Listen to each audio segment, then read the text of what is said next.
Y vamos a partir, tienen 10 minutos porque estamos contra el tiempo. Está aquí Rodrigo Gutiérrez Ibáñez, que es el presidente del Colegio de Ingenieros Forestales de la región de la Araucanía, sobre el tema del bosque nativo y compras públicas y políticas de reemplazo de durmientes DF. Va a exponer y después vamos a continuar con la votación respecto al Código de Aguas.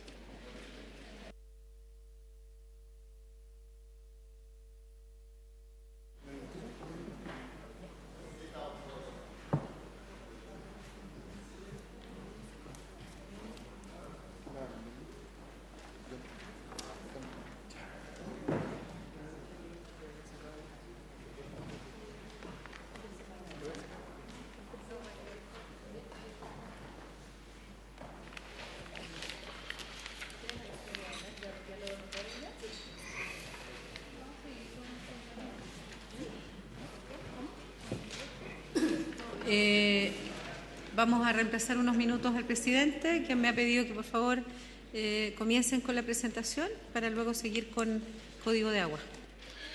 Muy buenas tardes, presidenta de la comisión, estimados senadores, muchas gracias por recibirnos. Somos el Colegio de Ingenieros Forestales, en este caso de la región de la Araucanía, pero vamos a representar la voz de todo el gremio a nivel nacional por una preocupación tremenda que es lo que es el bosque nativo, las compras públicas y las políticas de reemplazo de durmientes de madera de ferrocarriles del Estado. El Colegio de Ingenieros Forestales lleva más de 60 años preocupado de la protección de las ciencias forestales y de promover el buen uso de los recursos de manera científica y preocupados por los temas ambientales y sociales que estos involucran. Quisiéramos recordar que la superficie de bosque en Chile corresponde a un 23%, con más de 17 millones de hectáreas, un 86% corresponde a los bosques naturales y un 14% a bosques plantados. El bosque nativo en nuestro país se divide en distintos tipos forestales con distintas superficies. De estas superficies tenemos bosques de protección, bosques de conservación y también tenemos una cantidad de bosques que se pueden ser manejados, es donde se puede intervenir. Esta es la distribución de bosque natural por tipo forestal en las distintas regiones de Chile. Obviamente existe una mayor superficie en las regiones del sur de Chile. Y el manejo sustentable del bosque nativo es un proceso que hace referencia a la forma de desarrollo que busca el bienestar humano, sin dañar el equilibrio del medio ambiente y sus recursos naturales, ya que estos son la base para todas las formas de vida. Adelante. Los beneficios son generación de empleo, desarrollo económico en los sectores rurales, mejora la regulación del ciclo hídrico, la calidad de las aguas, la mantención y mejora de niveles de biodiversidad y la mayor protección contra incendios forestales. En la imagen podemos ver familias de la región de la Araucanía asociados a bosque nativo degradado. Si se pueden ver, fijar en la parte superior existe actividad agrícola en desmedro del bosque nativo y la degradación de este bosque nativo no solamente provoca un problema ambiental, sino que también lo que provoca es un problema social. La situación de nuestro sector es que actualmente la cadena de valor del bosque nativo está muy deprimida y casi inexistente como país. Estamos desaprovechando un tremendo potencial de estas superficies que son viables de manejo. Y hoy estamos obteniendo solamente leña, incluso han aumentado los volúmenes de leña disponibles en ciertas regiones, principalmente en la región de la Araucanía, pero no han aumentado los planes de manejo o estudios técnicos elaborados científicamente por ingenieros forestales en lo que son estos volúmenes de leña. Es decir, no se está manejando el bosque, pero se está interviniendo de manera ilegal. El trabajo en el bosque nativo es realizado de forma tradicional. Aquí no estamos hablando de industria forestal, esta madera no está llegando a las plantas de celulosa, sino que está llegando a las economías locales. ¿Y dónde encontramos nosotros este gran problema?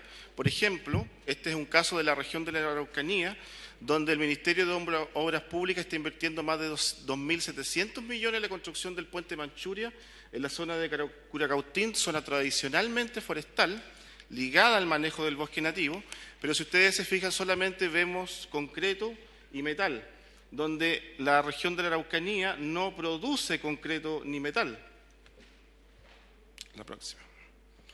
Y el rol del Estado, que es muy importante, no esperando nuevas leyes, sino que con como agente dinamizador puede revertir esto, realizando compras públicas, ya sea para la construcción de vivienda, de puentes, de infraestructura vial, de distintos tipos de productos que pueden ser elaborados con el manejo sustentable del bosque nativo y también los durmientes de madera.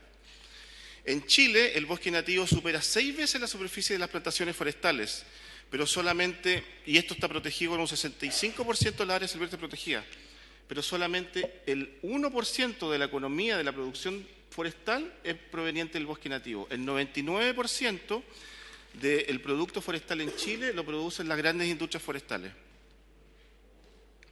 Las principales amenazas, si no hay este manejo del bosque nativo, hoy son la ganadería, la sustitución por cultivos agrícolas, los incendios forestales y los efectos del cambio climático. Hay dos grandes ecólogos, ni siquiera son forestales, son ecólogos en el mundo, David Lindenmayer y Jerry Franklin, que señalan que aunque los bosques nativos no se usen para proveer bienes, estos igual se deben manejar. En la actualidad es fundamental el manejo activo de los bosques para incrementar su capacidad adaptativa para el cambio climático. Voy a dejar a nuestro colega Alejandro Lamey para hablar de lo que es la política de reemplazo de durmientes de madera. Gracias, presidente. Comisión de Agricultura, estimados senadores. Bueno, mi nombre es Alejandro Lamey, soy socio del Colegio de Ingenieros Forestales, especialista en bosque nativo. Me acompaña Julio Torres también, secretario ejecutivo del Colegio de Ingenieros Forestales en el capítulo de la Dirección de la Construcción Nacional. Hemos concurrido a esta comisión para presentar nuestra preocupación respecto de lo que ocurre con el bosque nativo, pero en un factor muy importante, un factor económico. Para que participe dentro de la economía tiene que estar no solamente ligado a la existencia de la materia prima, cuestión que existe, ya lo señaló nuestro presidente. Hoy día en el país existen 14,4 millones de hectáreas, sino que para que también participe del ciclo económico debe haber mercado y debe haber capacidad técnica para que pueda mantener su capacidad productiva. Hoy día en el país existen 14,4 millones de hectáreas, de los cuales existen 4,5 millones que es los renovables, que es el factor más productivo, es decir, todo aquello que se ha renovado porque no ha habido mercado, porque a partir de la década del 50 el bosque nativo dejó de ser usado. Este bosque crece en promedio 10 metros cúbicos por hectárea al año, crece muy rápido en algunos ecosistemas, a razón de 20 metros cúbicos, y en otros, como el alerce, crece muy poco. Esto significa que si uno multiplica la superficie de bosque nativo, en realidad se producen, o el bosque crece alrededor de 60 millones de metros cúbicos al año. Este bosque, si no se usa, se pierde. Y a propósito del cambio climático, solamente los bosques que crecen tienen capacidad para contribuir a minimizar y a mitigar el cambio climático, absorbiendo mayor tasa de dióxido de carbono. Esta es una imagen de Melipeuco, donde se aprecia cómo los bosques naturales forman parte de un ciclo productivo que es desarrollado esencialmente por pequeños propietarios. ¿Dónde está concentrado el bosque nativo? Está concentrado desde la región de O'Higgins hasta otras regiones, y aproximadamente existen 74.000 explotaciones en las cuales hay 255.000 familias. De ese universo estamos hablando. ¿Qué es lo que estamos planteando? Bueno, primero que la madera puede ser utilizada también como un factor importante, y el Estado puede hacer contribución significativa también para que el mercado de productos nativos pueda contribuir a las economías locales.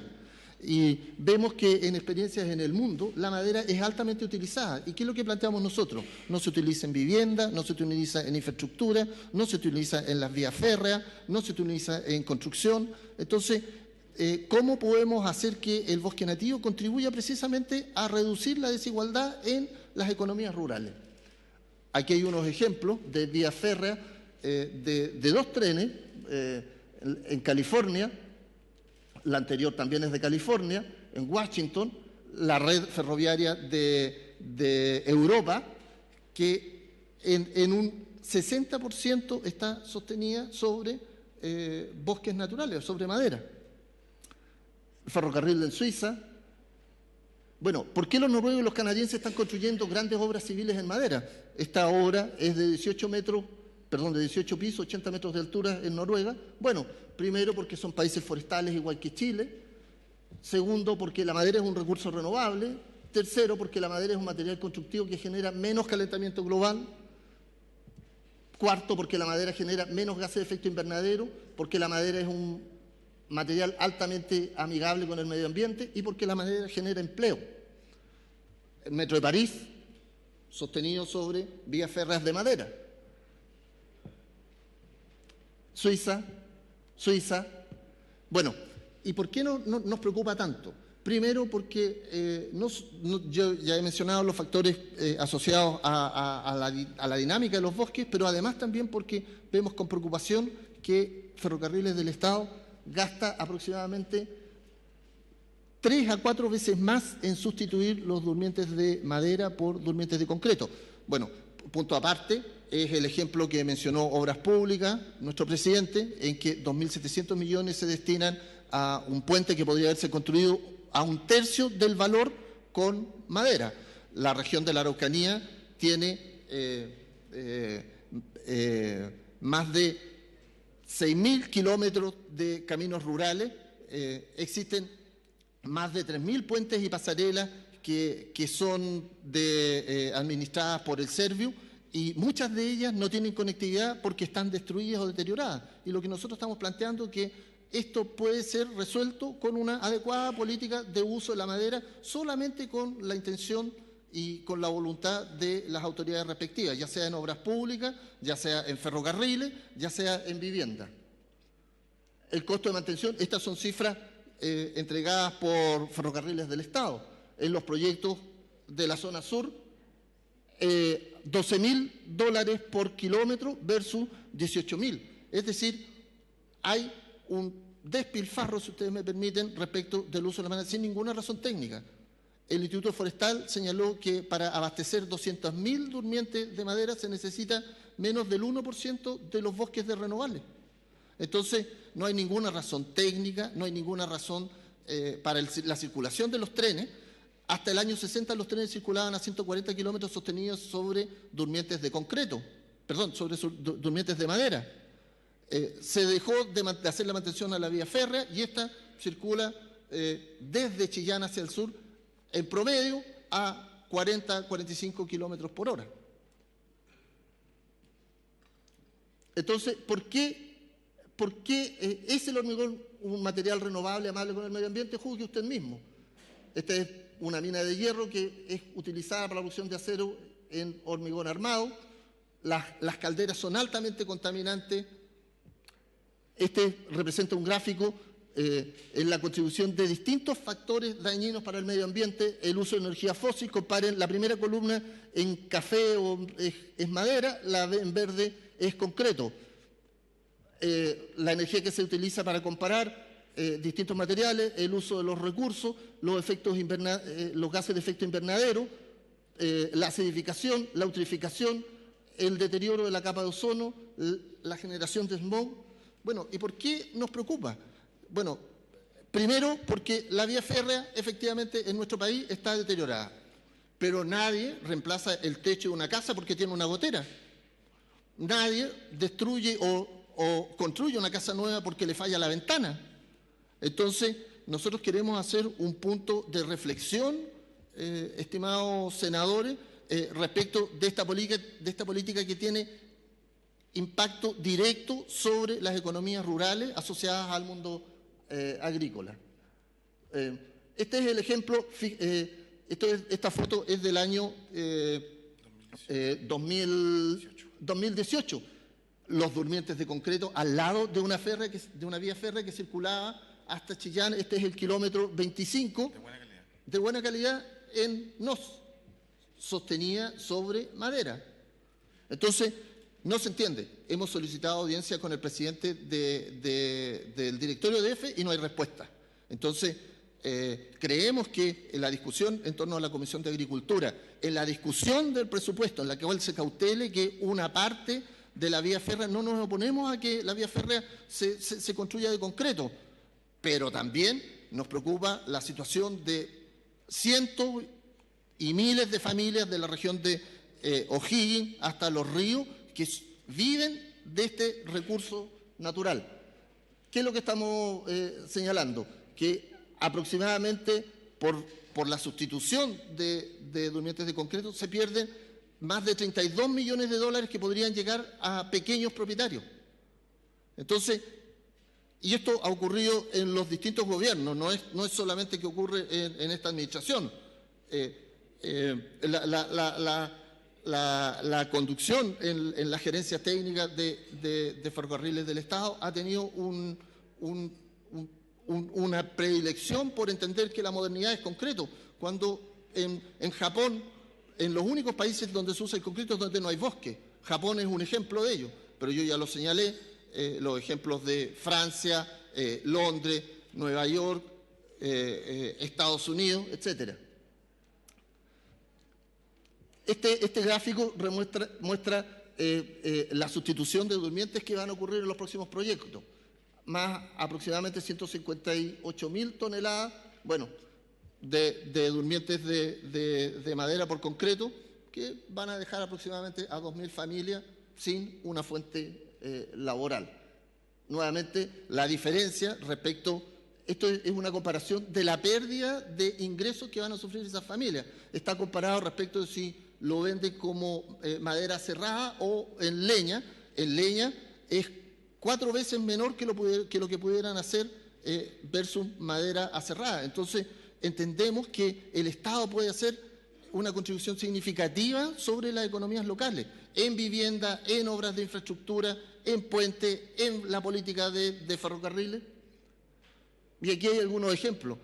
Es decir, no hay faenas mecanizadas, porque se hace sobre lugares que tienen dificultad de accesibilidad, pero es la fuente de ingreso de cientos y de miles de familias.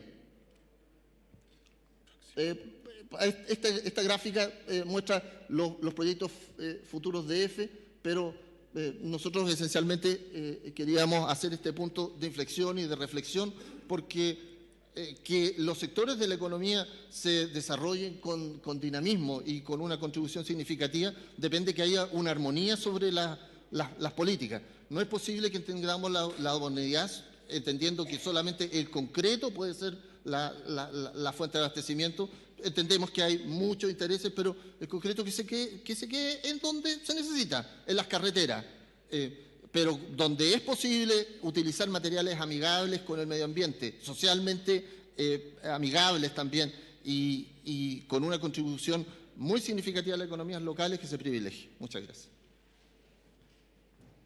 Muchas gracias. Agradecemos la presentación realizada por Rodrigo Gutiérrez y por Alejandro Blamey, del Colegio de Ingenieros Forestales. Y le damos la palabra entonces a los senadores. Senador Coloma, senadora Aravena. Sí, presidente, muy brevemente. Es que esto tiene que ver con temas que uno ve en otras partes, entonces es interesante. ¿Ustedes tienen, aprovechando que están como invitados, ¿ustedes tienen alguna referencia de algún otro país en donde se requiera el uso de la madera como un porcentaje en la construcción de vivienda? Yo creo que esto es un tema bien moderno que va a venir particularmente a la luz del cambio climático. Entonces, tal como en nuestras políticas públicas 2020 se usó en su momento la capacidad de uso de renovables, ¿tienen alguna referencia de que hay alguna nación que esté estableciendo mínimos de uso de madera en construcción?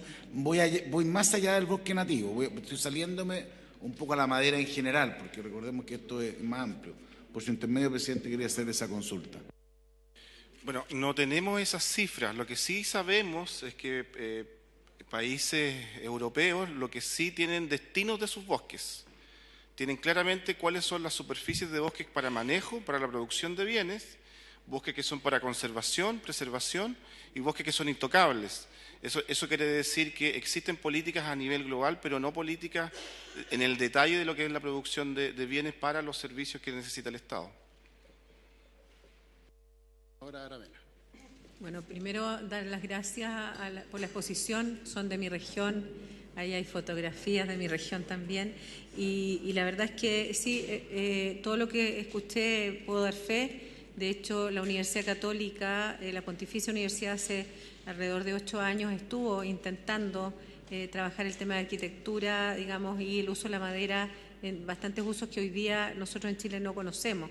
Lamentablemente fue un proyecto piloto que trabajó el Ministerio de Economía a través de Cercotec, pero no tuvo mayor amplitud. Ahora, yo sugeriría, primero, que este es un tema importante, no solo para mi región, ahí vimos los datos, que viéramos el tema. Hoy día hay muchas escuelas de arquitectura en Chile y efectivamente el sector público maneja una importante cantidad de recursos y en el fondo va liderando la política pública en torno al uso de los materiales. El tema de la madera en el mundo entero desarrollado, principalmente Europa, utiliza de manera frecuente y tiene un nivel de gran tecnología para el uso de la madera, sobre todo nativa, como es el caso de nuestra región. Ahora, todos sabemos, los que vivimos allá, que esta madera nativa preciosa, este bosque nativo manejado, se va todo a leña, porque es el uso que se le está dando. Y no digo que sea malo, pero podríamos darle un valor agregado que es 4 veces, como ustedes dijeron, si tuviera un destino distinto. Entonces, yo creo que es un desafío al Ministerio de Agricultura, desde el punto de vista del área de fomento, el que pudiera efectivamente vincularse al Ministerio de Vivienda, también a Obras Públicas y evidentemente a EFE, para que pudiéramos tener una política orientada a la incorporación de la madera y la tecnología suficiente en Chile para darle un valor agregado y un recurso que permitiría, al fin y al cabo, mejorar las condiciones de vida de nuestros habitantes, porque ahí yo vi la mayoría del tratamiento que se hace, los que estamos allá sabemos, es manual, o sea, ni siquiera había un nivel de mecanización que permita una mejor factura de la madera. ¿Por qué? Porque no hay otra salida que no sea leña, y por lo tanto, como la leña es barata, evidentemente los bueyes son uno de los grandes amigos, digamos, de sacar esta leña de los bosques. Entonces, yo quisiera que nosotros pudiéramos preguntar a través de oficio, presidente, si existe alguna política en Chile vinculada a este tema, y que el tema de los durmientes es un tema no menor, porque eso se puede ver con presupuesto efectivamente este año, invitando al gerente de EFE, pero yo creo que sería importante el pronunciamiento del Ministerio de Agricultura, del Ministerio de Obras Públicas y del Ministerio de Vivienda, porque lo que yo he visto en vivienda hoy día de subsidio, si ustedes las han visto, que están haciendo muchas casas en la Araucanía estos días, toda la infraestructura base, no sé cómo se llama eso, pero está siendo de aluminio, de otros materiales. O sea, incluso se ha disminuido el uso de madera en las casas. Vamos al revés. O sea, mientras Europa la utiliza, nosotros la dejamos de usar. Entonces, hoy día el cemento y el metal son los grandes pilares de la construcción en Chile, y la madera, que la tenemos en abundancia, no la estamos usando. Así que yo pediría oficio a esos 3 ministerios dentro de las posibilidades que tiene esta comisión, además de ver el tema de EFE, cuál es el motivo, porque está cambiando todo hormigón y no madera. Sí, yo tengo varios comentarios que hacer. En primer lugar, bueno, primero, ¿habría acuerdo de oficiar como planteó la senadora Aravena? Y yo agregaría algo adicional, y lo voy a explicar. Lo que pasa es que respecto al bosque nativo, la gran pregunta es cuánto se maneja el bosque nativo hoy.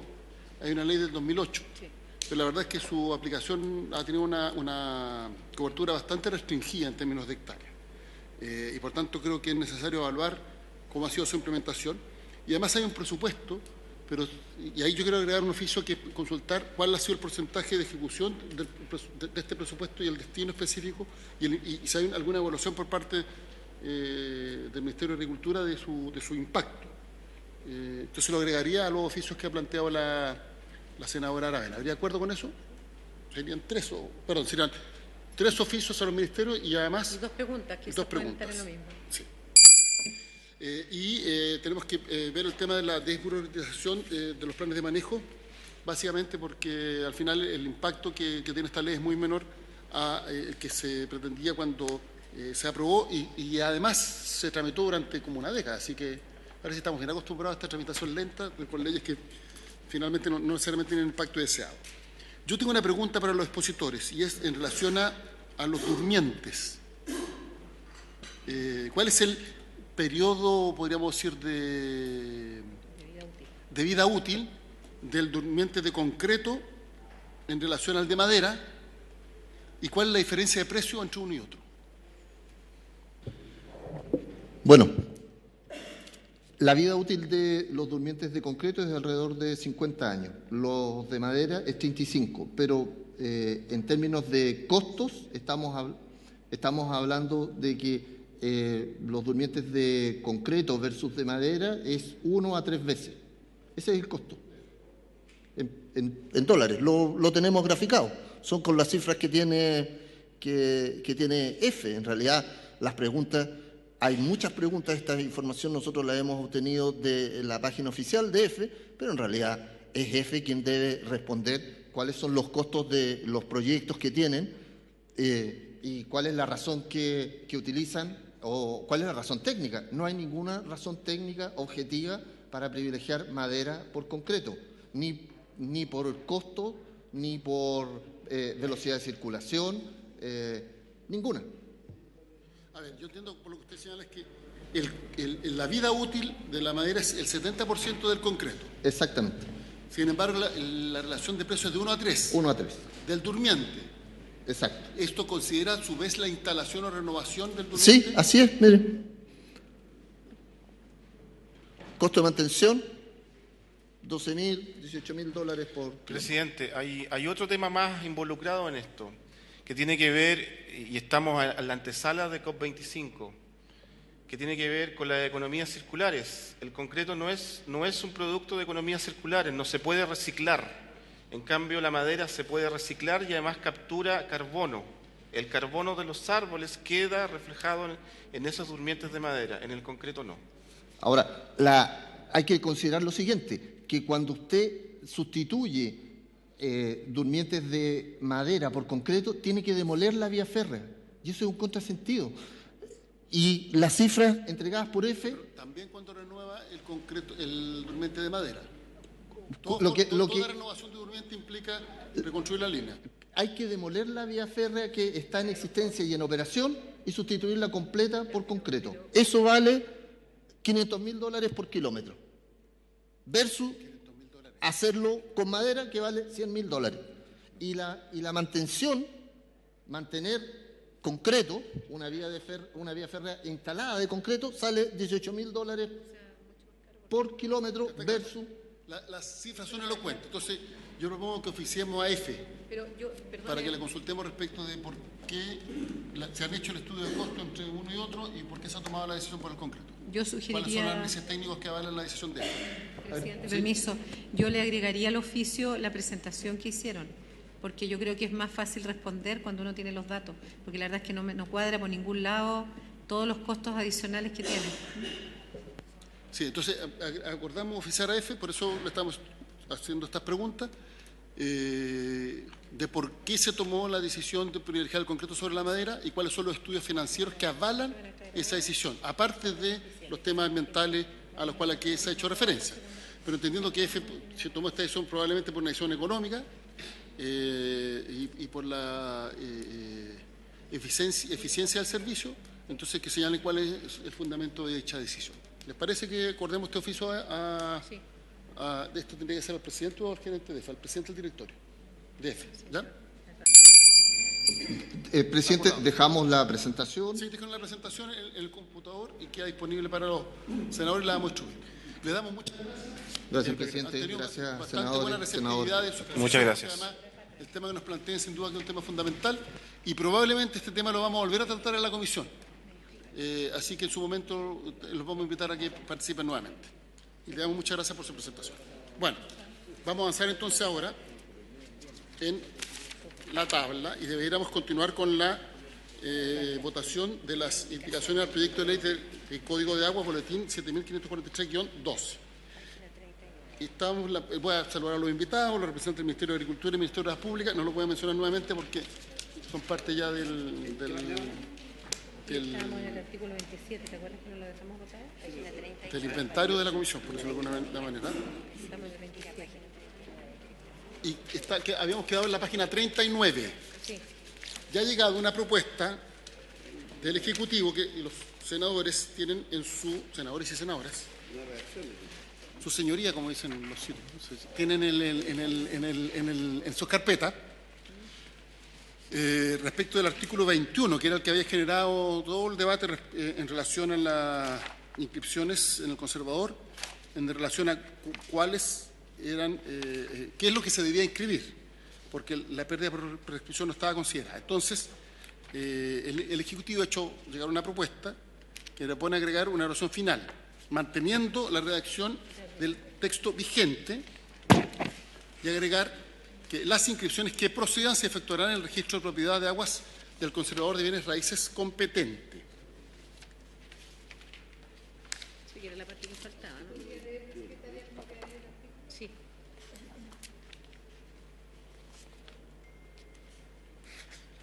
Quedaría de la siguiente manera.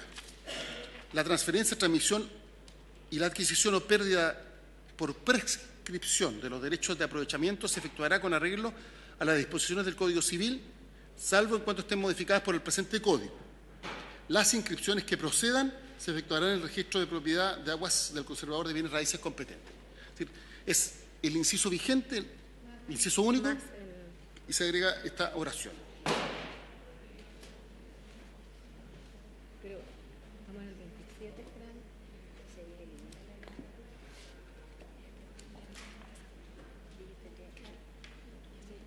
Sí. Sí, sí. Ya, entonces, y entendemos retirar la letra A. Sí. ¿Habría acuerdo para aprobar esta redacción? Sí, pues eso es lo que había que hacer. ¿Sí? Aprobado. Después, nos han hecho llegar en el artículo 27, página 41, un nuevo inciso tercero. Pero esto había quedado todo pendiente a la espera de una nueva redacción. Entonces había una propuesta de redacción al respecto. ¿La 47? No, la 27. ¿La 27? 27, página 41. ¿Qué página es? Página 41. Y la redacción en el inciso segundo era para Sí, sí, sí. ¿Quién tiene la No, propuesta? había una propuesta, perdón, antes de entrar a la del Ejecutivo, había una propuesta de redacción De la Adriana, sí. respecto de los dos primeros incisos. Sí, de los dos primeros. No sé si la tienen ahí. ¿Es esa o no? No, pero esta es la del Ejecutivo. La senadora Muñoz tenía la primera parte. Sí. Senadora No Muñoz, sé estamos si en el le- artículo 27. Sí, nosotros habíamos solicitado con la senadora Proboste que el Ejecutivo trajese una redacción alternativa. No sé si Es que llegó. sacaron, lo que el Ejecutivo presentó es solo una redacción alternativa respecto del tercer inciso. Ya, nosotros redactamos todo la de arriba. el inciso primero y segundo. Por tanto, si puede dar lectura al inciso primero y segundo. Esto requiere sí respaldo, si tiene a bien el Ejecutivo, presidente. Es lo único que tengo. Pero sacamos la fotocopia. Mira, a ver, voy a leerlo del Ejecutivo. ¿Será posible sacar una foto? Voy a dar primero lectura que sí tienen los senadores y senadoras en sus carpetas el proyecto del Ejecutivo respecto al inciso tercero. Para los efectos de lo señalado en los incisos precedentes, la Dirección General de Aguas será la entidad autorizada para expropiar, quien realizará los estudios que acrediten el interés general de conformidad con lo dispuesto en el Decreto de Ley número 2186 de 1978, que aprueba la Ley Orgánica de Procedimientos de Expropiaciones o la norma que lo reemplace. O sea, queda con O sea, encargado. aquí señala que el encargado de realizar la expropiación y realizar los estudios que acrediten el interés general es la Dirección General de Aguas. Esa es la propuesta del Ejecutivo. Sí. ¿Qué era lo que queríamos? El inciso tercero, que era donde no había... El último... Habías pedido que se precisara quién expropiaba. Sí, hay que leer de nuevo. La voy a leer. Está en su carpeta, no sé si la tienen ahí. No, nosotros no lo tenemos. Sí, no está puesta aquí al lado. Al lado, mire. Al lado Ahí está. Mira, hagamos lo siguiente. ¿Pueden compartir esta hoja? Porque sí. todos lo tienen. ¿Sí? Toma, tienen al lado. toma, ahí la tiene. Ya. El párrafo primero ya lo aprobamos. Estamos viendo el párrafo segundo. Pero, ¿por qué no leemos todo? Quizás, como quedaría todo el artículo, perdón. Es que están sacando copia Pero del... la Adriana podría leerlo. Ah, bueno. No, porque el Ejecutivo está... Es el último párrafo. Ustedes tienen lo... El último es este. En ambos casos, sí. Que habíamos señalado que nos señala quién expropiaba. Que no quedaba a cargo de nadie. La propuesta es la siguiente, la voy a leer con calma. Ahí llegó la copia de la propuesta de la senadora Ya. Muñoz Entonces ahí unimos y todo. Proboste de la senadora Muñoz Proboste, y lo importante es que pase con el tiro al Ejecutivo. ¿Y por qué no leemos al tiro todo? Lo que pasa es que esto requiere patrocinio. Sí. Ya voy a leer entonces el párrafo tercero y después vamos a leer el párrafo segundo. Para los efectos de lo señalado en los incisos precedentes, nos estamos refiriendo a la expropiación. Sí.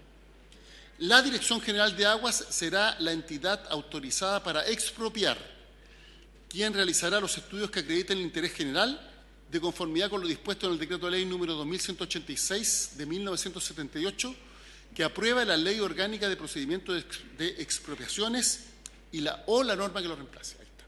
Ahí me enredé al final. Ya. Esa es la propuesta del Ejecutivo. La propuesta de la senadora Proboste y Muñoz. Yanita y Elizalde. Que yo secundo, que yo apruebo, que yo apoyo, pero ustedes han hecho el trabajo, así que no me voy a vestir con ropa ajena.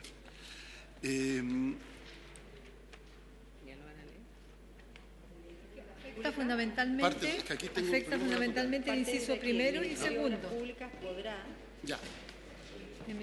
El Ministerio de Obras Públicas podrá, cuando no existan otros medios para obtener el agua, expropiar derechos de aprovechamiento tanto para satisfacer menesteres domésticos de una población como para satisfacer la conservación de los recursos hídricos, debiendo dejarse el expropiado el agua necesaria para satisfacer los usos domésticos de subsistencia.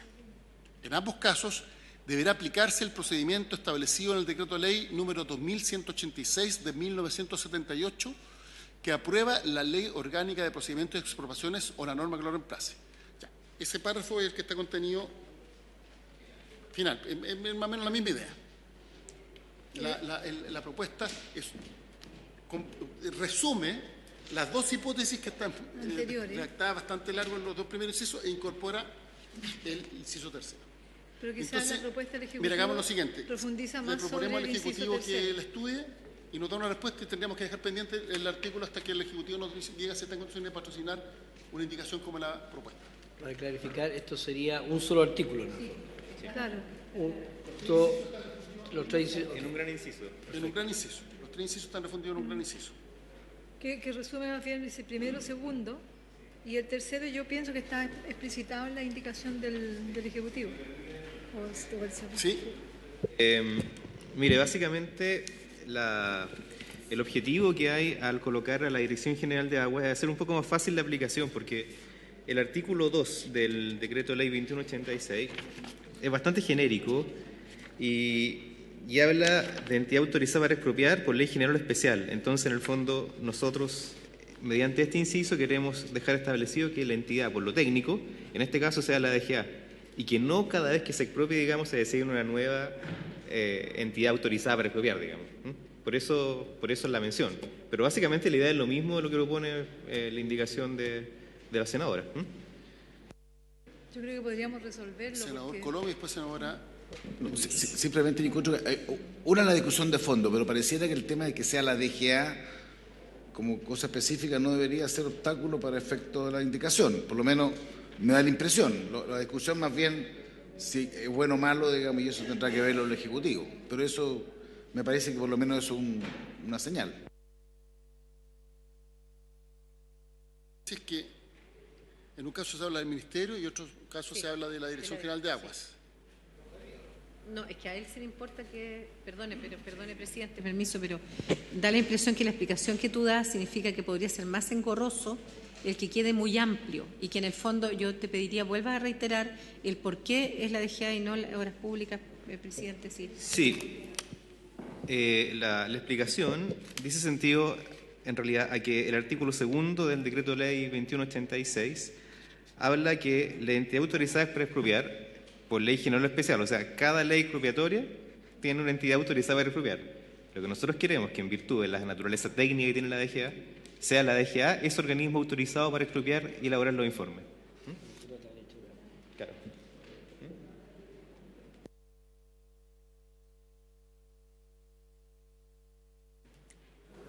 Yo promuevo que esto lo dejemos pendiente y que el Ejecutivo considere su propia indicación, la indicación propuesta por las senadoras Proboste y Muñoz, que reitero yo apoyo, pero como no participé probablemente en su reacción, ellas son las que se llevan el mérito, y si está en condiciones de patrocinar esta indicación, o con algunos cambios, en fin, y sobre esa base nosotros resolvamos, porque esto es iniciativa exclusiva. Entonces lo dejamos pendiente.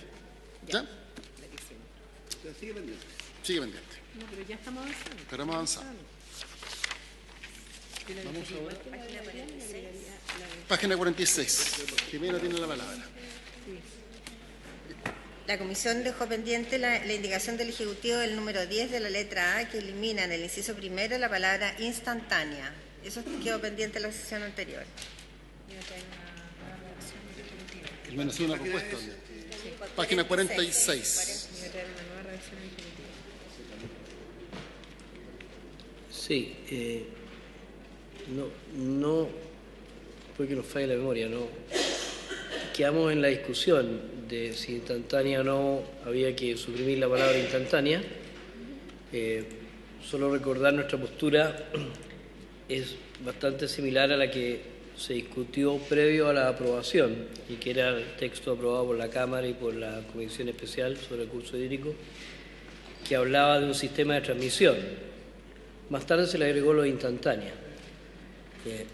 Nosotros vemos que esa exigencia puede complicarse, sobre todo porque hay multas en caso de que esto no esté funcionando, por la dificultad técnica que puede ocurrir para lo que se entienda por transmitir la información en forma instantánea. Esto no se trata de que no se recoja la información en forma instantánea, ¿no? La información se va recogiendo con un flujo continuo. El problema es la obligación de transmitir a la EGA en forma instantánea, que la experiencia que estamos teniendo nos muestra que puede ser muy engorroso y puede llevar a multas por razones que de fuerza mayor. Y dado que el objetivo final es poder recoger información que sirva tanto a los regantes como a cualquier persona que quiera llevar el control de extracciones de terceros, no nos parece que lo relevante es que la información llegue en forma adecuada y se publique en forma adecuada.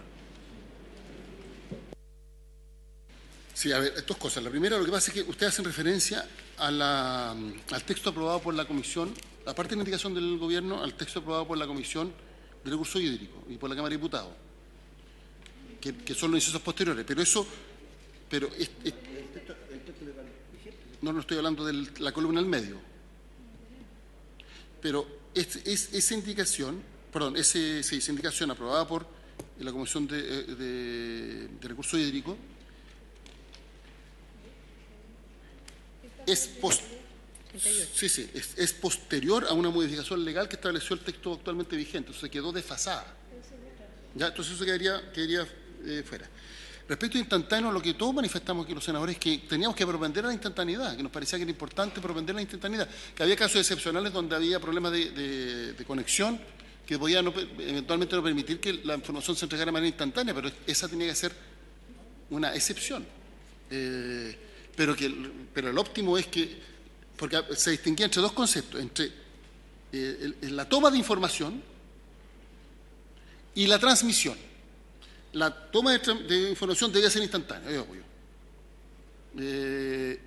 Y la transmisión podía no ser instantánea porque hay problemas de conectividad, pero nosotros manifestamos, yo creo que hay un consenso de la Comisión, que teníamos que propender la instantaneidad. Entonces, el propio senador Coloma en su primera intervención, después estuvo matizando, pero en su primera intervención, señaló que había que mantener la instantaneidad o por lo menos preservar el principio de instantaneidad de la transmisión, que es lo que permite que efectivamente que tanto la autoridad como los terceros que pueden estar siendo perjudicados puedan tomar las medidas para efecto que se respete los derechos de aprovechamiento como corresponde y no haya un abuso por parte de una determinada persona. Entonces, y eso no quedó bien resuelto, no queda bien resuelto en la propuesta del Ejecutivo. Y yo entendía que, al igual que la senadora Avena, que el Ejecutivo iba a buscar una fórmula en que entendiendo que había un problema tecnológico, estamos hablando de la transmisión, por lo menos consagrar el principio de que esto tenía que mantenerse como principio general básico. Y entiendo que en eso no hay una propuesta concreta del Ejecutivo, senador Coloma. No, yo comparto, yo estoy de acuerdo. O sea, el principio que se discutió mucho es que vieron una capacidad de información. La palabra instantánea siempre generó dudas, pero rapidísima. O sea, yo también entendí que el Ejecutivo iba a proponer alguna fórmula. Yo no sé si, por último, se podrá hacer, yo estaba pensando, si será diariamente, o sea, no. Pero si dice que nunca va a estar la información, ¿cómo lo vamos a hacer, digamos? O sea, porque es parte de la defensa de los derechos, el hecho de que sepamos qué está pasando. Entonces yo también esperaba que alguna sugerencia del Ejecutivo respecto de... Yo entiendo que una cosa es la transmisión que puede ser un poco más lenta, pero tampoco puede ser... Porque hoy día la norma actual exige instantáneo. Ojo. Entonces no sé si, pero yo también entendí que la idea era proponer algo equivalente que supusiera una velocidad y una actualidad muy rápida, no una cosa que quede en general.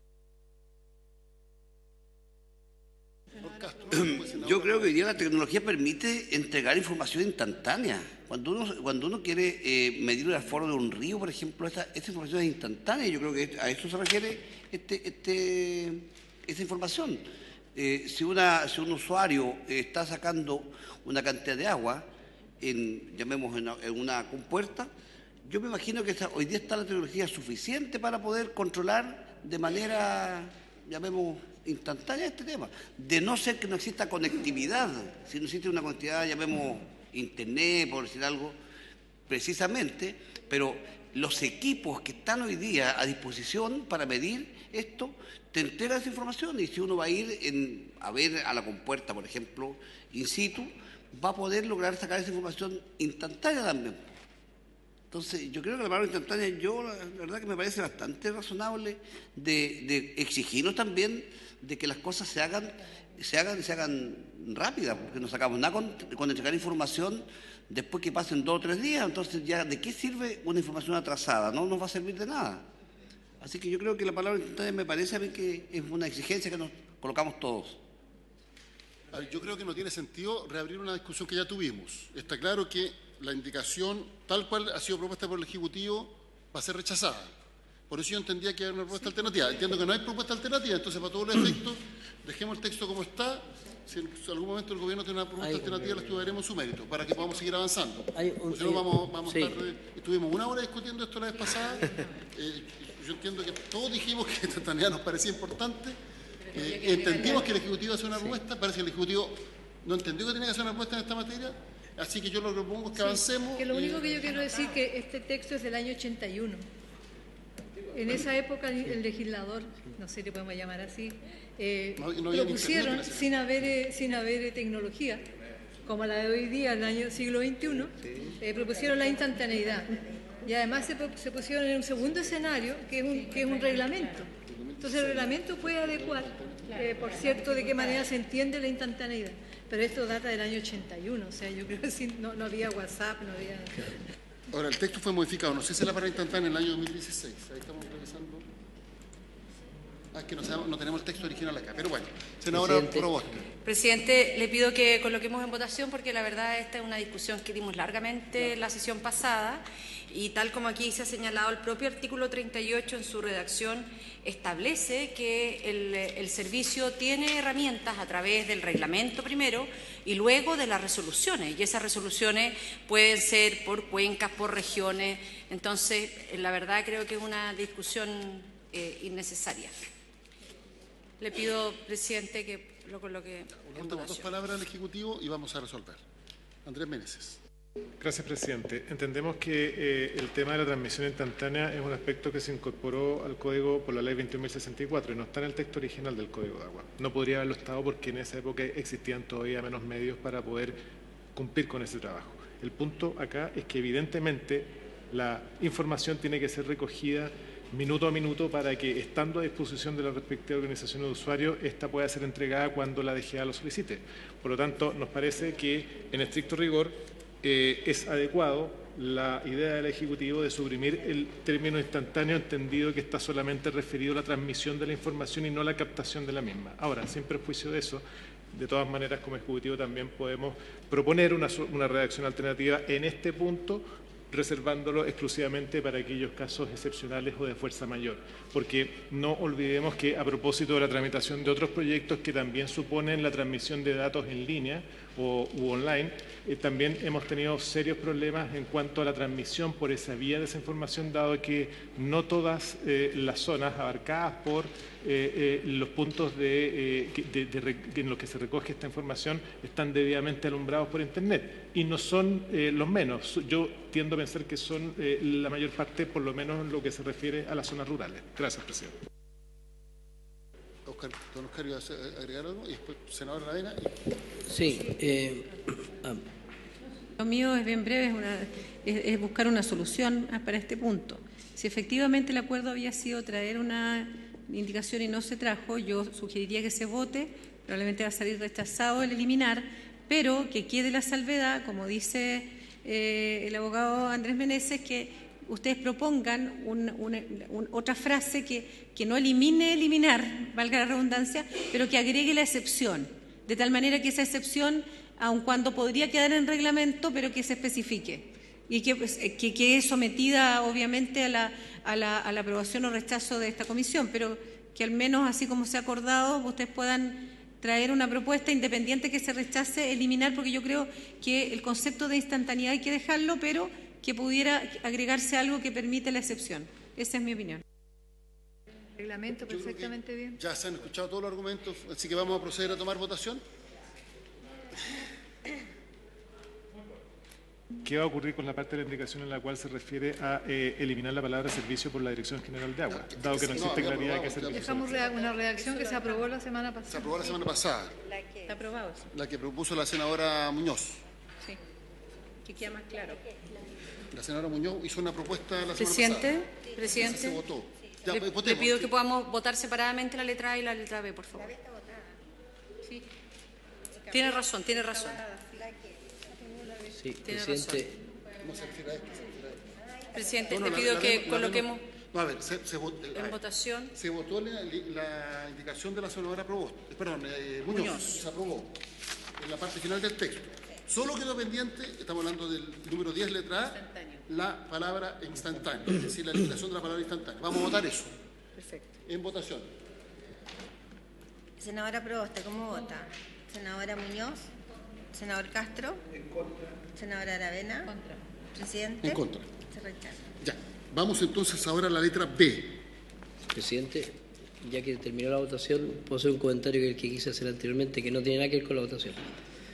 Pero es un tema de expectativas. A mí me gustaría ser bien claro en las expectativas que ustedes tienen respecto a este sistema de información, porque aquí se habla de que la DGA pueda, por ejemplo, llevar registro de toda la información instantánea, minuto a minuto. No hay capacidad, esto es un manejo, los problemas de Big Data quedan aquí pequeños. La cantidad de recibir información instantánea de 3.000 puntos y poder manejarlos y ponerlo a disposición del público es una tarea que supera la Dirección General de Agua y los software que estamos desarrollando. Por tanto, esto no tiene nada que ver con la votación, pero me gustaría señalarlo, porque las expectativas son que probablemente la DGA va a poder entregar información semanal, a veces quincenal o a veces mensual, dependiendo de los tamaños de los pozos, con las capacidades reales que tenemos de manejo de información. Esto es independiente del reglamento y esto no tiene nada que ver con la votación, es sencillamente la expectativa de que se va a poder generar con esta información. Mire, respondiéndole al director, yo tuve la oportunidad de estar en Australia. Las compuertas en Australia, tiene unos sistemas que uno se va al sistema y ve en el momento cuántos litros por segundo están pasando. Y eso es instantáneo. Entonces, yo creo que las tecnologías hoy día están a la altura. Sí, pero el costo de esas compuertas, senador, es enorme. Sí, sin duda, pero en Chile solo una asociación ha podido instalar esas compuertas en las compuertas Rubicon. Estamos de acuerdo. Están lejos de las posibilidades. Estamos de acuerdo, pero no nos vamos al costo, porque de fondo hoy día el Estado de Chile gasta una cantidad de recursos, usted sabe, una cantidad tremenda de recursos en proyectos que muchas veces no tienen mayor importancia. En cambio, el tener la medición de los caudales, el tener la medición de cuánta agua se extrae de un caudal, eso es de mucha importancia. Creo que hoy día la CNR debería ir apuntando a lograr tecnología de este tipo, independiente que sea cara, pero de a poquitito vamos ganándole a la inversión. Yo creo que nos estamos ahogando en un vaso de agua. Yo pensé que se decía con agua, pero el otro día vi que se decía, porque el vaso tiene agua con agua, pero de agua, se leía ahí en una norma de la RAE. ¿Sabe por qué? Por lo siguiente, porque lo que se requiere es un sistema de transmisión instantánea, pero acto seguido dice, esta información deberá ser siempre entregada a la Dirección General de Aguas cuando ésta la requiera. Y eso lo fija el reglamento. Por tanto, la Dirección General de Aguas tiene que fijar en su reglamento cuánto va a requerir esta información y con qué periodicidad. Pero se requiere un sistema de transmisión instantánea. Son cosas distintas. Entonces tenemos la captación, que debe ser siempre instantánea, obvio. Sí. La transmisión, que debe ser instantánea. En caso de que no haya conectividad, se puede establecer una excepción en el propio reglamento. Y la periodicidad con la cual la Dirección General de Agua requiere esta información que lo establece el reglamento. Por lo tanto, el propio artículo da una salida y finalmente es la Dirección General de Agua la que va a determinar con qué periodicidad requiere la información. Entonces, yo creo que no. La duda esa, senador, no tenemos ninguna duda, usted tiene toda la razón. La duda es las expectativas que la nosotros tenemos. expectativa Yo lo de la contesto gente, la nada más. que yo tengo, lo tengo, las más altas posibles. Es decir, si partimos, claro, de la noche a la mañana, verá cómo lo haga, pero el óptimo sería que una persona pudiera meterse a Internet y ver en línea lo que se está informando instantáneamente respecto de la captación en un determinado lugar. Y así cualquiera que se pudiera ver afectado, un tercero que pudiera sentir que sus derechos estén afectados, o alguien que considerara que se está captando más de lo que se establece de acuerdo al derecho a aprovechamiento, pudiera hacer el reclamo respectivo. Pero esto es gradual, o sea, es la Dirección General de Agua y en la ley de presupuesto iremos viendo cuánto se aprueba año a año, la que tendrá que ir viendo cuál es el estándar. Pero el estándar lo más exigente posible. Esa es por lo menos mi expectativa. En un escenario de escasez hídrica, presidente, esto debería ser una obligación de Estado y también de los usuarios. Estamos tratando de saber cuánta agua usamos, estamos en una escasez. Entonces yo creo que ese es el valor central de esta disposición. Y, por cierto, quien entregue información adulterada, las máximas sanciones que correspondan. Bueno, vamos a la letra B, que estaba pendiente. La letra B. En el inciso segundo agrégase a continuación del punto aparte que pasa a ser seguido de la frase. Ante el incumplimiento de las medidas a que se refiere el inciso anterior, la Dirección General de Aguas, mediante resolución fundada, impondrá las sanciones que establecen los artículos 173 y siguiente. Al respecto, señor presidente, se entendería que esta indicación estaría reemplazando el texto aprobado por la Comisión, porque la Comisión aprobó también en la página siguiente vuelta, dice, ante el incumplimiento de las medidas que se refiere al inciso segundo, la Dirección General de Agua, mediante resolución fundada, impondrá las multas que establece el inciso final del 307. Que también tiene... Yo tengo una pregunta. Está claro que una indicación, tenemos que aprobar una u otra indicación. Es decir, la del Gobierno o la aprobada por la Comisión de Recursos Hídricos. Ahora, mi pregunta es súper concreta. ¿Por qué en un caso se menciona el artículo 173 y en otro el 307 bis? ¿Cuál es la diferencia entre las sanciones de uno y otro? No sé si el Ejecutivo...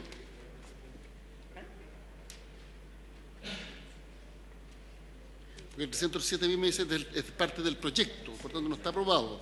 Y el otro menciona el existente. Y siguiente. Pero está aprobada como indicación.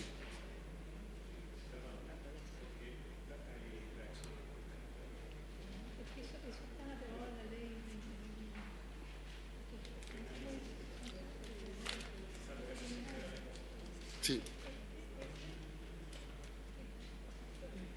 Senadora Proboste, sobre este tema. Presidente, a nosotros nos parece bien la propuesta que ha hecho el Ejecutivo, pero esto es como la transmisión, ¿no? Por eso es que es tan importante la transmisión que sea instantánea, porque muchas veces nos encontramos en que la discusión legislativa está extemporánea. La discusión del texto aprobado tanto en la Cámara como en la Comisión de Recursos Hídricos del Senado, y me refiero al numeral 12, habla de un elemento que en ese momento era importante porque no estaba en la discusión. Hoy día, con esta indicación del Ejecutivo y con lo que acabamos de aprobar del artículo 38, queda, desde el punto de vista de la técnica legislativa, mucho más consistente y por lo tanto están descontextualizadas, en nuestra opinión, lo que estaba ya aprobado en ambas comisiones, tanto en la Cámara como en el Senado, que son las dos columnas del numeral 12. Entonces, en ese sentido, presidente, le pido si podemos colocar en discusión, en votación, la propuesta del Ejecutivo y si quiere luego hacemos la discusión de la conveniencia de mantener o eliminar el texto. Nuestra opinión es mejor eliminarlo. Sí, pero mi pregunta es otra, porque yo entiendo que la indicación aprobada por la Comisión de Recursos Hídricos y por la Cámara es extemporánea, porque se aprobó la ley 21.064 que modifica el Código de Aguas y por tanto eso ya es ley. Mi pregunta es otra, la referencia debe hacerse al artículo 173 y siguientes o al 307 bis. Esa es mi pregunta. También tengo la misma. A la 173 y siguiente. Entonces, procedemos a tomar votación. Por razones de economía procesal, voy a someter a votación la indicación del Ejecutivo. Si aprobamos la del Ejecutivo, se entiende rechazada la de la Cámara. O sea, si aprobamos la letra B de la indicación 10, entonces se entiende rechazada la 12, siguiente. La numeración no es correlativa, pero... ¿Ya? Entonces voy a someter a votación la indicación del Ejecutivo. Senadora Proboste, ¿cómo vota? Senadora Muñoz. Senador Castro. A favor. Senadora Aravena. A favor. Señor presidente. A favor. Entonces, se entiende aprobada esa indicación y se rechaza la siguiente. Avanzamos.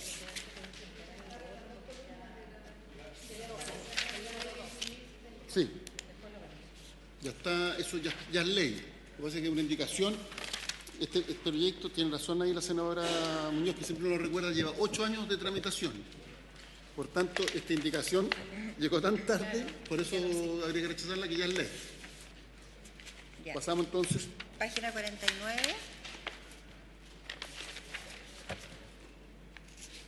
Página 49, indicación 11 del Ejecutivo.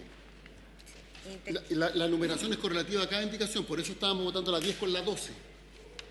Porque era la 12 de lo aprobado por la Comisión de Recursos Hídricos y la 10 del Ejecutivo. Ahora vamos a la 11. Jimena. Indicación 11 del Ejecutivo. Intercálase entre el artículo 40 y el artículo 41 el siguiente párrafo quinto nuevo, pasando el actual párrafo quinto a ser sexto. Quinto, de los acuíferos. Artículo 40 bis. Acuífero es una formación geológica que contiene o ha contenido agua bajo la superficie de la tierra en condiciones de saturación y posee la capacidad de almacenar y transmitir agua. Sin perjuicio de la titularidad del dominio de este subsuelo, las aguas subterráneas contenidas en él son bienes nacionales de uso público, a las que se tiene acceso en conformidad a las disposiciones del presente Código. Se entenderá por sector hidrogeológico de aprovechamiento común un acuífero o parte de un acuífero cuyas características hidrológicas espaciales y temporales permiten una delimitación para efectos de su evaluación hidrogeológica o gestión en forma independiente. ¿Va a ir por artículo o por párrafo?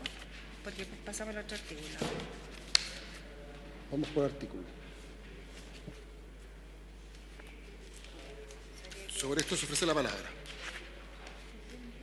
Senadora Muñoz. Una consulta inicial al Ejecutivo. ¿Por qué traslada acá un tema que está en el título sexto del Código y lo traslada a este título cuarto, que es de los cauces de agua?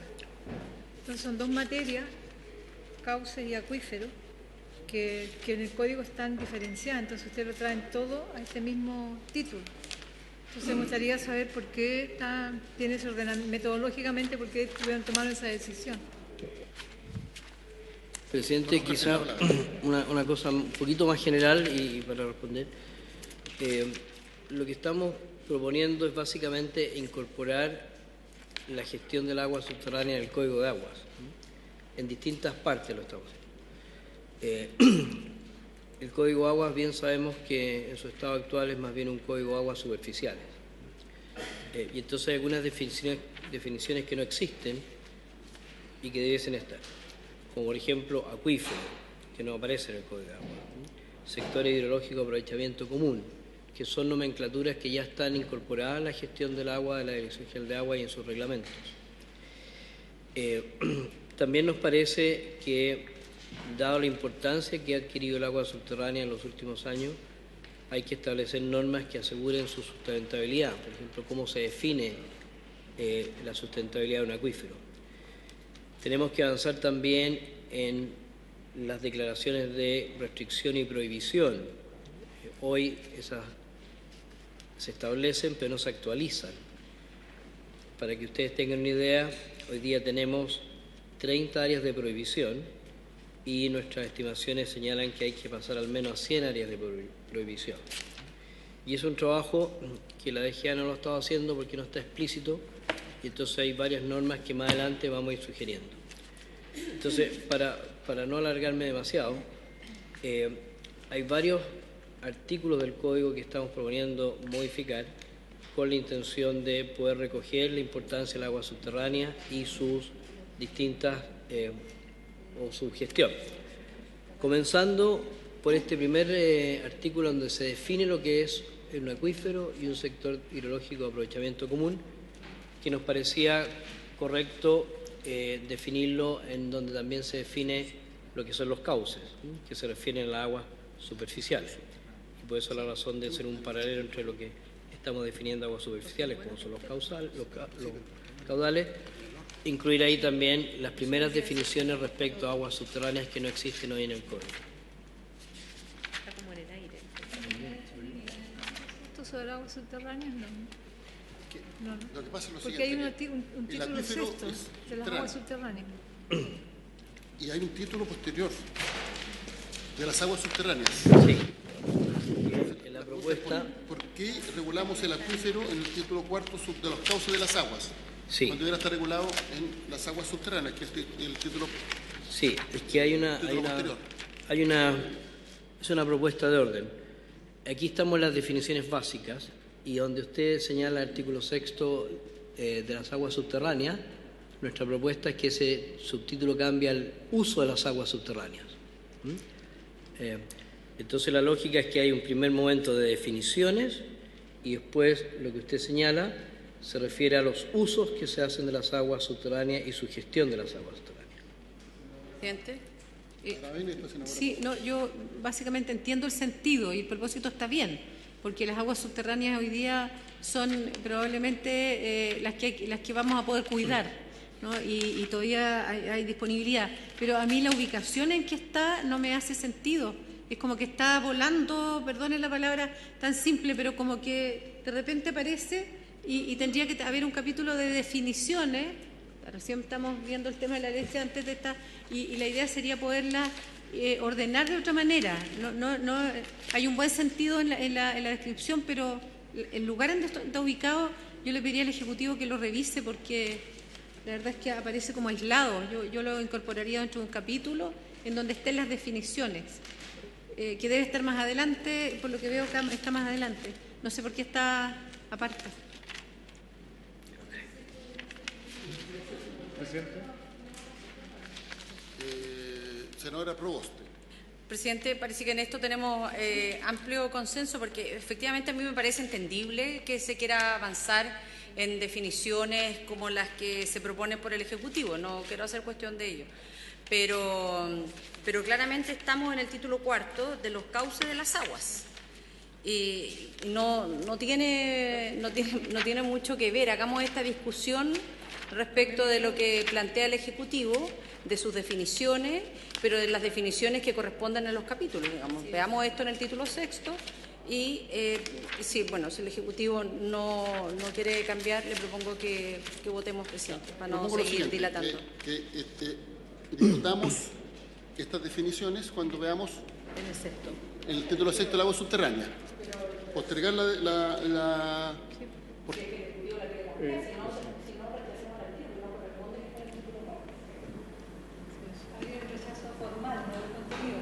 Había un rechazo al formal, no al contenido, exacto.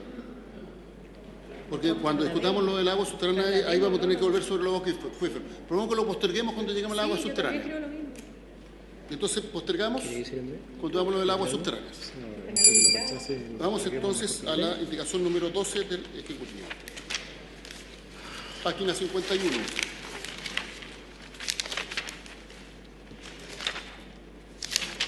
La indicación 12 modifica el artículo 41 en el siguiente sentido. Letra A, en el inciso primero elimínase la frase o artificiales. Después elimina los incisos segundo y cuarto. Y la C, una adecuación formal que reemplaza en el inciso tercero las frases los incisos anteriores ponen el inciso precedente. Yo no entiendo por qué las artificiales debería eliminarse. Porque esto es un tema fáctico, o sea, en términos de la importancia que puedan tener, la peligrosidad o todo, no por ser artificial deja de tener importancia. Estamos haciendo una aseveración, presidente. Si usted quiere, le he pedido a la directora regional de Aguas Metropolitana, que es la que ha estado trabajando en este tema, que lo pueda. ¿Cuál es su nombre? No. Buenas tardes, presidente. Buenas tardes, senadores y todas las autoridades acá presentes. Mi nombre es Carmen Herrera, yo soy la directora regional de Aguas de la región metropolitana de Santiago. ¿Se me permite? ¿Le explico? ¿Sí?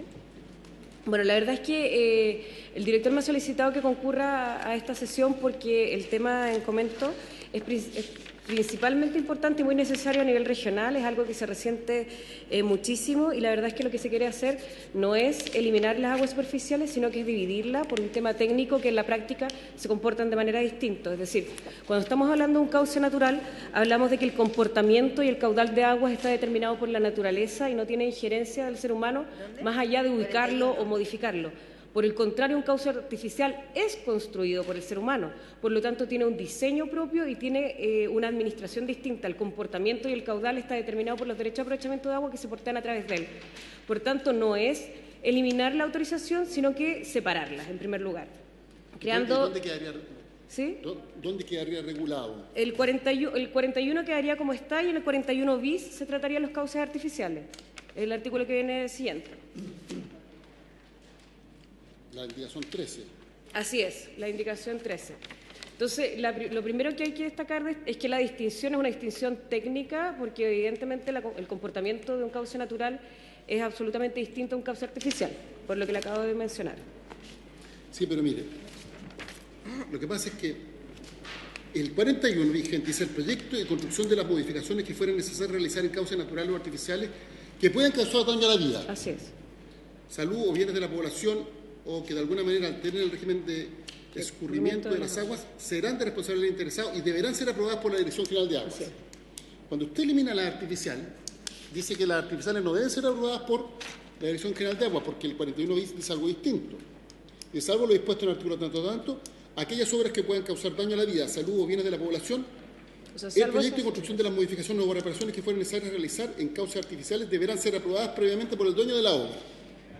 El dueño de la obra es el que lo autoriza, el director o administrador de la organización de usuarios de aguas a la que pertenece, o a falta de esto, la Dirección General de Aguas. Por tanto, algo que pudiera afectar la vida de las personas, que hoy día requiere la autorización de la Dirección General de Aguas, conforme a la redacción del Ejecutivo, no va a requerir la autorización de la Dirección General de Aguas. Entonces, la pregunta es,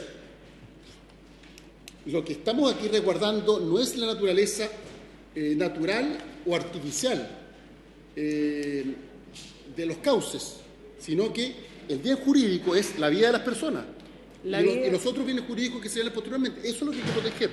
Entonces la pregunta es ¿por qué si algo puede afectar la vida de la persona, por el hecho de ser artificial, no requiere la autorización de la Dirección General de Agua y solo cuando el cauce es natural? Me parece que el principio es contradictorio respecto de lo que se pretende proteger. Yo entiendo que hay modificaciones de cauces artificiales que es de un trámite burocrático absurdo que pase por la Dirección General de Agua. Entiendo ese principio. O sea, ¿sabe qué más? Esto es un cauce artificial. ¿Para qué vamos a burocratizar todo? Pero aquí las hipótesis que se ponen en la ley son bien precisas. Y la fundamental es la que puede causar daño a la vida de las personas, su salud, los bienes de la población o que alteren el régimen de escurrimiento. Me estoy poniendo en la primera hipótesis. Entonces, me parece absurdo que algo que pueda afectar la vida de las personas ahora ya no va a requerir la autorización de la Dirección General de Agua.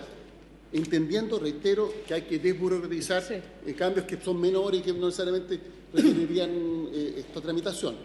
Pero me parece absurdo que ahora la Dirección General de Agua, cuando algo es artificial, que incluso puede generar más daño a las personas, eventualmente, que un cauce natural, ahora no requiere autorización de la Dirección General de Agua. Senador, pero lo que usted está consultando está respondido con el último párrafo, en el sentido en que las obras que estén en esa situación, es decir, que pongan en riesgo la vida, salud o bienes de la población o que alteren de manera significativa el escurrimiento de las aguas, van a ser definidas por la Dirección General de Agua, es lo que dice el último párrafo.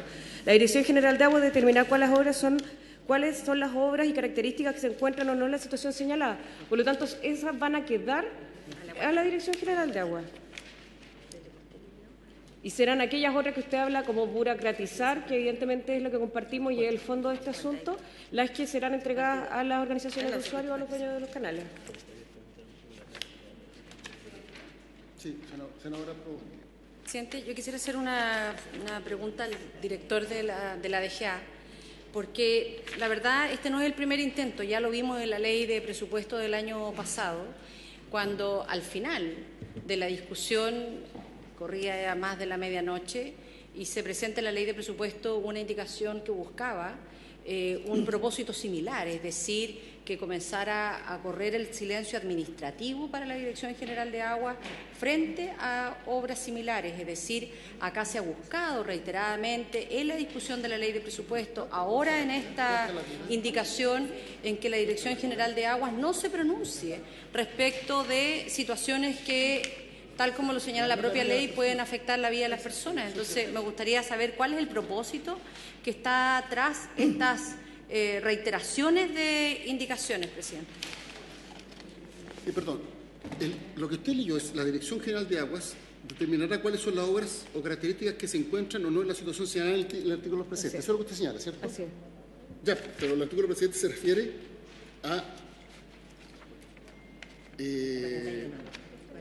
las obras que pongan en riesgo la vida y salud de la población. Ya, al artículo precedente. Pero el artículo precedente lo que dice es que, a ver, a mi entender la referencia no es suficiente de un artículo a otro. ¿Por qué no es suficiente? Porque el primer artículo dice, cuando es natural el cauce, requiere autorización de la Dirección General de Agua. Cuando es artificial, no. Ya. El inciso siguiente dice, la Dirección General de Agua señalará cuáles son las hipótesis del artículo precedente, es decir, entre la diferencia entre natural y artificial. No en si afecta o no a la vida de las personas. Y por tanto esa referencia es insuficiente. Algo que afecta a la vida de las personas, pero que es artificial, no requeriría autorización de la Dirección General de Aguas.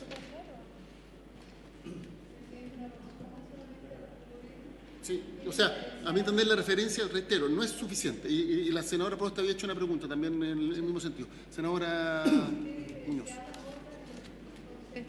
En los cauces naturales o artificiales, o sea, ¿cómo saben cuáles son obras en esos cauces y obras en los cauces artificiales? ¿Hay una distinción administrativa? O sea, si quieren... Voy a responder primero a la senadora Proboste. La intención de esto es no paralizar una serie de obras menores que tienen que ver con cauces artificiales.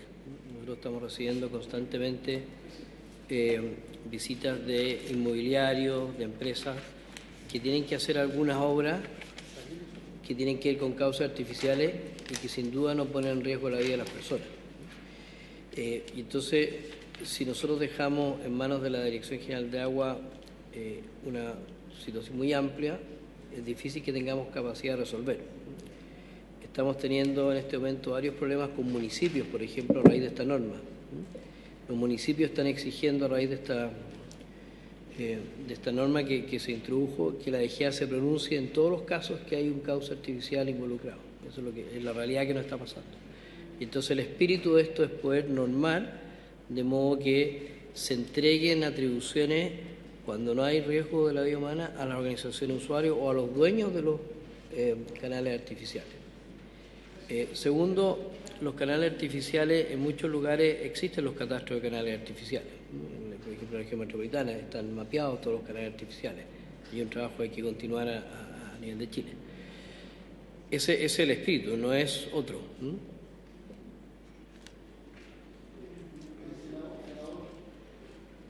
A ver.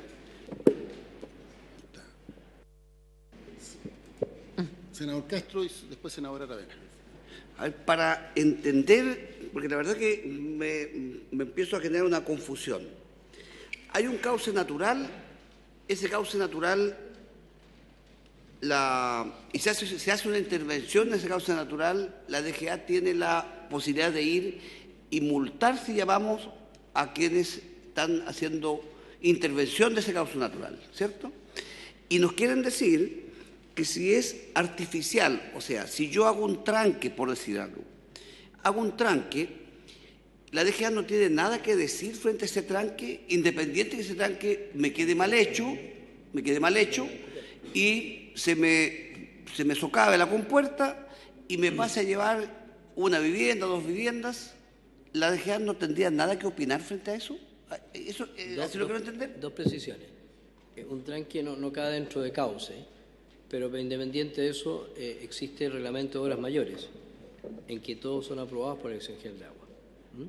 Entonces, por ejemplo, el caso conocido, el problema que hubo en el embalse Recoleta.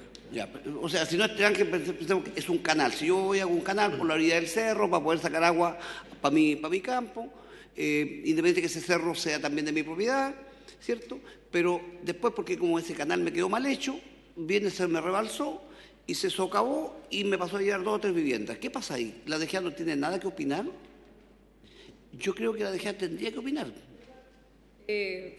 Primero, aclarar algunas cosas.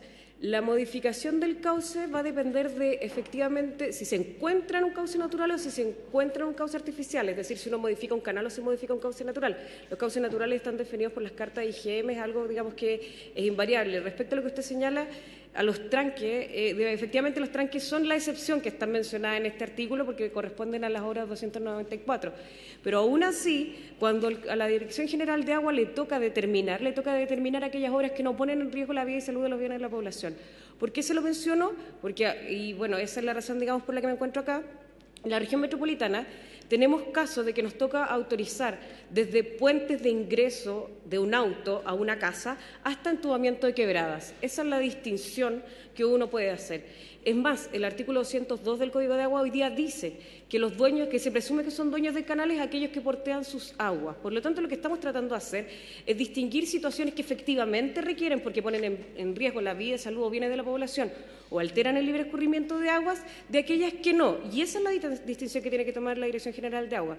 Pero en el caso en que se encuentre en la primera situación, sea cauce natural o cauce artificial, van a tener que pasar por la Dirección General de Agua. Entonces hay que distinguir que la facultad que está manteniendo la Dirección General de Agua, que tal como lo menciona el senador, puede requerir alguna precisión, es que aquellas obras que no pongan en riesgo la vida y salud de la población efectivamente puedan ser aprobadas por los canalistas en el caso en que esta organización está legalmente constituida. Es decir, seguimos poniendo antecedentes que requieren seriedad y por lo pronto van a tener que también ser recibidas posteriormente. Y aún así, en el caso en que usted me plantea para terminar, la Dirección General de Agua siempre va a poder fiscalizar el mal funcionamiento de una obra por el artículo 305 y siguiente. Por lo tanto, aún así, si nosotros no la autorizamos porque era una obra que en el caso en que se aprobó no iba a poner en riesgo la vida y salud o bienes de la población, pero funciona mal por X motivo posteriormente, nosotros igualmente vamos a poder fiscalizar mediante el artículo 305. Es decir, es a priori, tiene justamente el sentido de desburocratizar, lo que mencionaba el senador, lo que mencionaba el director, pero en ningún caso es de eliminar o eximirnos de nuestra responsabilidad de fiscalización posterior. Última palabra porque estamos dentro del aula. Es que, bueno, confunde un poco porque en realidad yo entiendo que lo que se trata de esto es de desburocratizar un poco el sistema y generar cierta autonomía. Pero por un lado, la palabra artificial es bastante grande porque todo lo que se interviene para conducir el agua que no es de cauce natural es muchísimo.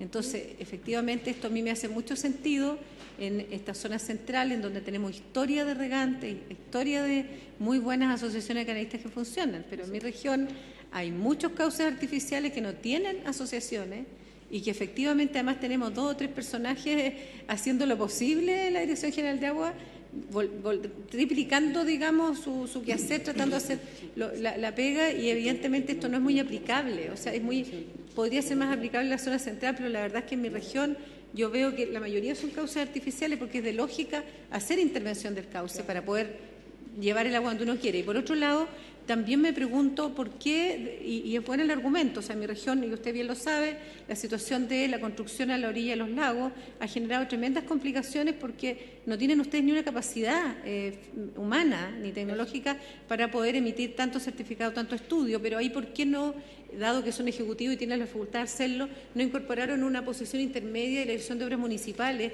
que efectivamente tuviera un grado de responsabilidad frente a ese tipo de cosas para que esto no quede en el aire, pero no sea solo resorte de ustedes? ¿Por qué no se pensó un poco más en eso?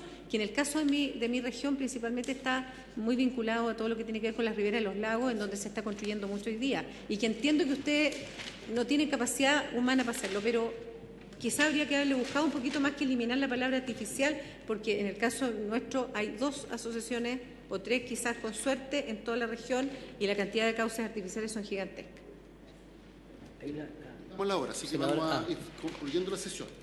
Yo reitero que a mi entender la referencia que se hace en la parte final del inciso primero propuesto, nuevo, al artículo precedente, que la Dirección General de Aguas determinará las obras y características que se encuentran o no en la situación señalada en el presente artículo, no es suficiente. Porque el primer artículo se refiere a lo natural, si se elimina lo artificial. Y el segundo, lo artificial. Por tanto, la referencia o la revisión que hace al primer artículo, al artículo anterior, deja fuera siempre lo artificial. Por tanto, la Dirección General de Aguas no va a tener nunca competencia para pronunciarse respecto de modificaciones de un cauce artificial que pudiera significar peligro para la vida de las personas, entre otras hipótesis. Segundo, el penúltimo inciso propuesto distingue, esto para que se lleven tarea para la casa, entre cuando el incumplimiento es realizado por comuneros o funcionarios de la organización de usuarios de agua y hace remisión a artículos del Código 217, 280 y 281 que a su vez se refieren al Código Penal y por tanto sanción penal.